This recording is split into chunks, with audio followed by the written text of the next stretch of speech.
नमस्कार दर्शक बंधु पुणी आउ एक झड़ सृष्टि होती आसतु कौन रही संपूर्ण विषय जाना तेज राज्य में ताती बढ़ी बेले सामान्य आश्वस्ति आनी झड़ वर्षा आगामी 2 दिन पर्यंत विभिन्न स्थान में झड़ वर्षा हेब बोली अनुमान कराई तेज 9टी जिला को घड़घड़ी बिजुली सह कुआपथर वर्षा पाई ऑरेंज अलर्ट जारी होती बालेश्वर भद्रक जाजपुर मयूरभंज केन्दुझर ढेंकानाल सुंदरगढ़ झारसुगुड़ा और केन्दुझर को सतर्क सूचना दी जाएगी तेबे एही समय 50 ରୁ 60 किलोमीटर पवन बहिबार संभावना देइछि विभाग।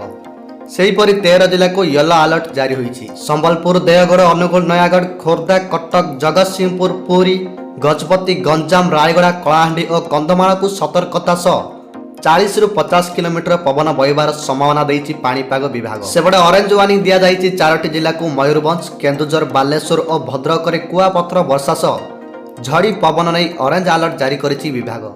गंजाम और गजपति जिला को येलो अलर्ट जारी होइछि। सो फ्रेंड्स यह था पाणीपाग को नहीं सूचना।